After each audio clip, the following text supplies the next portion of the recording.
우리에게 주신 하나님의 말씀은 누가복음 4장 1절에서 13절까지입니다. 예수께서 성령의 충만함을 입어 요단강에서 돌아오사 광야에서 40일 동안 성령에게 이끌리시며 마귀에게 시험을 받으시더라. 이 모든 날에 아무것도 잡수시지 아니하시니 날수가 다함에 줄이신지라.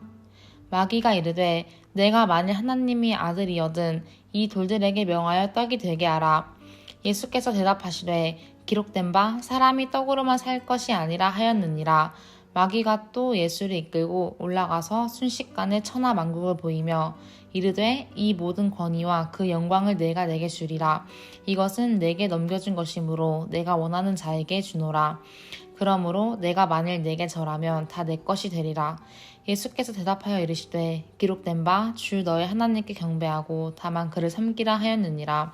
또 이끌고 예루살렘으로 가서 성전 꼭대기에 세우고 이르되 내가 만일 하나님의 아들이여든 여기서 뛰어내리라. 기록되었으되 하나님이 너를 위하여 그 사자들을 명하사 너를 지키게 하시리라 하였고 또한 그들이 손으로 너를 받들어 내 발이 돌에 부딪히지 않게 하시리라 하였느니라. 예수께서 대답하여 이르시되 주 너의 하나님을 시험하지 말라 하였느니라. 마귀가 모든 시험을 다한 후에 얼마 동안 떠나리라. 아멘. 우리 주님은 요단강에서 세례 요한에게 세례를 받으시고 성령의 충만함을 입고 공생애의 사역을 앞두시고 광야로 들어가 40일을 금식하며 기도하셨습니다. 예수님께서 새롭게 열릴 위대한 사역을 준비하시며 광야에서 40일을 금식하시며 하나님과 깊은 교제의 시간을 가졌습니다. 그런데 놀랍게도 사탄은 이와 같이 성령으로 충만할 때 유혹이라는 무기를 들고 나타났습니다. 그리고 세 가지를 시험합니다. 첫 번째 시험이 무엇입니까? 3절을 보시겠습니다. 마귀가 이르되 네가 만일 하나님의 아들이여든 이 돌들에게 명하여 떡이 되게 하라. 첫 번째 시험은 돌이 떡이 되게 하라는 사탄의 유혹을 받게 됩니다. 오늘 말씀을 보시면 예수님께서 광야에서 40일 동안을 굶으셨습니다. 얼마나 배가 고팠겠습니까? 그 약점을 파고들어 마귀는 예수님을 시험합니다. 네가 만일 하나님의 아들이라면 이 돌들로 떡덩이가 되게 하라. 저도 일주일 금식을 해본 적이 있었는데 정말 견디기 힘들었습니다. 참 많은 유혹을 받았습니다. 여러분, 마귀가 시험을 할 때는 우리가 가장 약한 때입니다. 광야는 밤낮으로 극심한 추위와 더위가 있는 곳입니다. 그곳에서 주님은 40일 동안 아무것도 드시지 않으셨으니 참 괴로우셨을 것입니다. 예수님께서 40일간 아무것도 드시지 않아 몹시 굶주린 상태에서 마귀는 유혹을 합니다. 마귀는 예수님이 하나님의 아들이신 줄 잘 압니다. 그런 마귀가 이 말을 하는 것은 예수님이 하나님의 아들임을 의심해서 하는 말이 아닙니다. 이 말은 예수님이 배고픔을 해결하기 위해서 그의 신적인 능력을 사용하라고 유혹하는 것입니다. 마귀는 이 세상에 오신 예수님이 온전한 인간이 아니라는 것을 드러내려고 예수님을 유혹합니다. 예수님께서 자신의 배고픔을 위하여 돌로 떡을 만든다면 그것은 온전한 인간이 아닙니다. 예수님은 얼마든지 돌을 떡으로 만드실 수 있는 분이십니다. 물고기 2마리와 떡 5개로 5,000명이 넘는 사람들을 먹이셨습니다. 그런데 예수님은 이를 거부하십니다. 그러나 예수님은 그 굶주림 속에서도 마귀를 대적하여 승리하십니다. 그 비결은 성경 말씀입니다. 4절입니다. 신명기 8장 3절의 말씀을 인용한 말씀인데요. 예수께서 대답하시되 기록된 바 사람이 떡으로만 살 것이 아니라 하였느니라. 사람은 떡으로만 사는 존재가 아니라 하나님의 말씀으로 사는 존재입니다. 우리가 하나님 말씀 앞에 순종할 때 하나님께서 우리의 모든 필요를 일용한 양식을 공급해 주실 줄로 믿습니다. 이어 마귀는 예수님을 데리고 올라가서 순식간에 천하 만국을 보이며 자신에게 절하면 세상의 권세를 주겠다라고 유혹합니다. 5절에서 7절 말씀입니다. 마귀가 또 예수를 이끌고 올라가서 순식간에 천하 만국을 보이며 이르되 이 모든 권위와 그 영광을 내가 내게 주리라. 이것은 내게 넘겨준 것이므로 내가 원하는 자에게 주노라. 그러므로 내가 만일 내게 절하면 다 내 것이 되리라. 마귀는 자신이 이 세상의 지배자라고 확언하면서 이 세상 모든 권위와 영광을 내게 주리라 말을 합니다. 여러분, 세상의 권세가 얼마나 좋습니까? 세상의 온갖 좋은 것들이 우리 앞에 펼쳐졌을 때 우리는 어떻게 살아야 될까요? 예수님은 오직 하나님만 경배의 유일한 대상임을 확실하게 보여주십니다. 이 말씀도 신명기 6장 13절 말씀의 인용인데요. 8절입니다. 예수께서 대답하여 이르시되 기록된 바 주 너의 하나님께 경배하고 다만 그를 섬기라 하였느니라. 세상의 영광은 마귀 사탄이 주는 것이 아닙니다. 그에게 절할 때 우리가 얻는 것이 아닙니다. 예수님께서 이 땅에 오신 것은 세상의 영광을 얻기 위해 오신 것이 아니라 섬기기 위해서 이 세상 가운데 오셨습니다. 사람이 만일 온 천하를 얻고도 그 생명을 잃으면 무슨 유익이 있겠습니까? 우리는 하나님의 자녀입니다. 우리는 먹든지 마시든지 무엇을 하든지 하나님의 영광을 위하여 살아야 합니다. 세상의 영광이 아니라 내 야망이 아닌 세상의 권세와 어떤 물질이 아닌 주님의 나라와 주님의 영광을 위하여 우리가 살아야 합니다. 역대상 29장 12절 말씀입니다. 부와 귀가 주께로 말미암고 또 주는 만유의 주제가 되사 손에 권세와 능력이 있사오니 모든 사람을 크게 하심과 강하게 하심이 주의 손에 있나이다. 아멘. 부와 귀가 주께로 말미암습니다. 하나님은 만유의 구주가 되사 사람의 크게 하심과 강하게 하심이 그 모든 것이 주의 손 아래에 있습니다.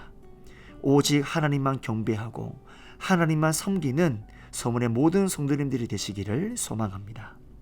마지막으로 마귀는 예수님을 예루살렘 성전 꼭대기에 세우고 네가 만일 하나님의 아들이거든 여기서 뛰어내리라 유혹합니다. 마귀는 자신이 하나님의 아들임을 증명하기 위해서 성전 꼭대기에서 뛰어내리라 말합니다. 그리고 그 근거를 구약에서 인용하며 말합니다. 10절에서 11절 말씀입니다. 기록되었으되 하나님이 너를 위하여 그 사자들을 명하사 너를 지키게 하시리라 하였고 또한 그들이 손으로 너를 받들어 내 발이 돌에 부딪히지 않게 하시리라 하였느니라. 10절을 보시면 기록되었으되, 여기서 기록되었으되라고 하는 말은 시편 91편 11절에서 12절인데요. 이렇게 쓰여 있습니다. 그가 너를 위하여 그의 천사들을 명령하사 내 모든 길에서 너를 지키게 하심이라. 그들이 그들의 손으로 너를 붙들어 발이 돌이 부딪히지 아니하게 하리로다. 여러분, 사탄 마귀도 정말 하나님의 말씀을 교묘하게 인용합니다. 하나님이 하신 말씀까지도 적당히 인용하고 있습니다. 아담을 유혹할 때도 하나님의 말씀으로 마귀가 유혹하지 않았습니까? 오늘도 마귀는 시편의 말씀을 인용하면서 하나님에 대한 믿음과 신뢰를 시험하게 만드는 겁니다. 그럴듯한 말로 자신에게 맞게 성경을 오용하고 왜곡하고 있는 것입니다. 오늘 이단도 그렇지 않습니까? 마귀는 예수님께 자신이 하나님의 아들임을 스스로 증명해 보이라고 말을 합니다. 그러나 예수님께서 하나님의 아들이라는 것은 그런 것으로 증명되는 것이 아닙니다. 하나님의 때를 잠잠히 기다리면서 한 걸음 한 걸음 순종하며 나아갈 때 증명될 수 있는 것입니다. 그래서 예수님께서 이렇게 대답하셨습니다. 12절입니다. 예수께서 대답하여 이르시되 주 너의 하나님을 시험하지 말라 하였느니라. 이 말씀도 신명기 6장 16절 말씀입니다. 높은 곳에서 뛰어내릴 때 죽지 않고 산다. 그럴 때 수많은 사람들이 주목하게 되겠죠. 인기를 얻게 되겠죠. 그럴 때 자신이 드러나게 되는 거 아니겠습니까? 그러므로 이런 유혹을 하는 겁니다. 우리는 인기와 허영에 빠지면 안 됩니다. 오직 십자가의 길을 이루어야 되는 것입니다. 여러분, 하나님의 길은 영광의 길이지 인기의 길이 아닙니다. 십자가의 길입니다. 그러므로 예수님은 12절 말씀에 주 너의 하나님을 시험하지 말라. 하나님 말씀 신명기 6장 16절 말씀으로 마귀를 물리치게 됩니다. 하나님을 시험하지 말라. 하나님의 길만 따르겠다는 예수님의 당당한 모습을 보십시오. 우리도 시험 당할 때에 예수님처럼 말씀에서 해답을 찾아야 됩니다. 우리가 삶에 어려운 문제가 있을 때에 이렇게 예수님께서 조목조목 첫 번째, 두 번째, 세 번째 모든 마귀의 유혹을 말씀으로 물리쳤지 않았습니까? 고난당하고 어렵고 힘들 때, 인생의 답을 구할 때 우리는 마귀의 유혹 속에서도 그 시험을 이겨낼 수 있는 것은 하나님의 말씀입니다. 사랑하는 성도님 여러분, 이렇게 마귀의 세 가지 시험은 끝이 났습니다. 그러나 영원히 끝난 것은 아닙니다. 13절을 보십시오. 마귀가 모든 시험을 다한 후에 얼마 동안 떠나니라. 마귀는 영원히 예수님을 떠나지 않았습니다. 일시적으로 떠났을 뿐입니다. 오늘도 사탄 마귀는 일생 우리를 시험에 빠뜨리고 우리를 무너지게 만드는 겁니다. 그러므로 우리의 삶은 일생이 시험의 연속입니다. 이런 마귀가 오늘 우리를 떠나지 않고 우리 곁에서 여전히 유혹하고 있습니다. 우리가 모든 시험에서 이길 수 있는 힘은 하나님의 말씀을 붙드는 것이고 그 말씀 앞에 순종하는 것입니다. 마귀의 모든 괴력을 물리치시고 승리하신 하나님께서 오늘도 우리와 함께 하십니다. 광야 같은 세상에서 유혹과 싸우는 성도 여러분, 주님이 승리하셨으므로 여러분도 승리하실 줄 믿으시길 바랍니다. 주님이 이기셨으므로 여러분도 이길 것입니다. 신앙의 편법은 없습니다. 빠른 길은 없습니다. 우리는 항상 주님과 함께 바른 길로 가야 되는 것입니다. 시험 많은 이 세상 가운데 오직 하나님의 말씀을 기억하고 그 말씀 앞에 순종함으로 주님 안에서 늘 승리하는 서문의 모든 성도님들이 되시기를 주님의 이름으로 축원드립니다. 우리 이 시간 함께 기도하겠습니다.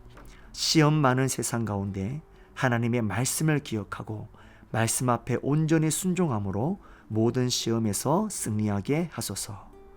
설 연휴를 맞이하여 고향으로 내려가는 성도님들 모든 안전과 건강을 지켜주시고 하나님의 사랑을 풍성히 느끼는 복된 시간 되게 하여 주시옵소서. 함께 기도하겠습니다.